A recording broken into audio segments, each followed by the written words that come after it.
morning and welcome to Fiddly Fifi. Gotta close the door because I got some music on.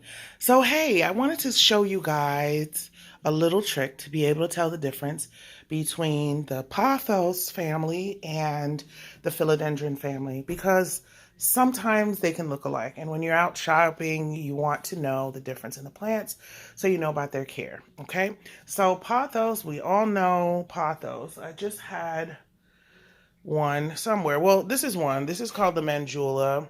I like this one because it has a very either beige, almost to a white, if you see my nails, almost to a white variegation.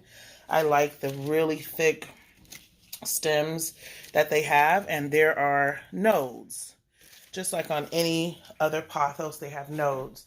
This right here is the Cebu blue, kind of a silvery color. It has a different leaf shape, but it's still, you can see the nodes, and that's what we're going to focus on. The nodes are those little places here where the leaves grow out of. Those eventually will become aerial roots, and those are the roots that they use when they're in the wild to climb up trees, or if you want to train them onto a pole, that's what they use. So here's a neon pothos. Same thing. You can see the nodes where the leaves come out, and eventually those nodes can become roots. So that's how you can propagate that. So you can take a node from this parent plant, we'll call it, and then you can propagate that. Let me show you at my little crazy little propagating station. So sorry about that. I found this at Goodwill. So I don't know what it originally was for, but it holds water. So I just propagate in here. So let me show you this golden. We're going to pull this one out. And you can see where the node is. There's a node. And out of that node grew these long roots. Okay? So there's your proof. From the nodes grow roots. So there's a node again. So right where the leaves come out, each one has a node, and you can propagate from that. You guys might remember India. India is a golden, in the golden pothos, you're going to see more of a yellowy golden. It can go to a beige, but it's not going to have like too much white, but it'll go from like a golden yellowy color to a creamy beige color. Okay, that's the golden pothos. Here's another golden pothos, and I wanted to show you that first of all, this needs water, so that's why it's drooping and it looks all sad. I'll give it some water later. They do like to dry out, and I let them dry all the way out. Let me say that I have a watering day, which is Sunday today, but it's still a suggestion, because if I look at a plant and it doesn't really need it, I'm not going to just give it water just because it's Sunday. If it doesn't need it, I still do my test with the soil and my finger, or if you have a moisture meter or whatever, you can still test it. But just because it's Sunday, I'm not going to force water. But this guy definitely is screaming, give me water, okay? One of the things I wanted to show you on this is that when I don't give this enough sun, the leaves go back to a plain green. And unless I have it, and I've now moved it here in front of a north-facing window. Yeah, north-facing window. And now it's, coming back and getting its variegation back. But it did revert to green when it wasn't getting enough light. So when a plant, one of the plant guides, I don't have one in front of me, but when they tell you that it's a low-light plant, yes, it can tolerate low light. But that doesn't mean it doesn't want more light. Okay, but that means if you put it in a low light, it'll tolerate it. So I gave you a couple of examples of pothos, the neon, the Cebu blue, and this Mandula.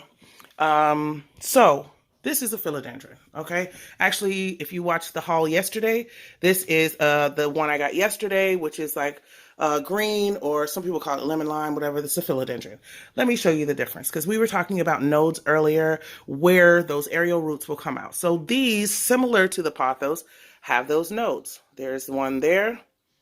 You can see the one there where the leaf is coming out. So they have a similar look. The leaves are heart-shaped, similar. These, to me, are more of a heart, but they're both heart-shaped. And I do know the difference because they have this really narrow point. I love that. Even on here, you can see that it just comes down to a really narrow point as opposed to the Pothos, which has the point, but it's not the same like narrow point. So here's a trick to tell the difference. If you're looking for a philodendron and you don't want a Pothos, they have what's called a sheath, a leaf sheath. So let me try to get close enough so you can see. So that little cover, you see that little sheath that's covering the node? It's like a protective little cover. This is an older one, so it's been dried out. So you see that little protective little cover there. That's a leaf sheath, and those will only be on the philodendron. Even on this one that I got yesterday, you see that little sheath.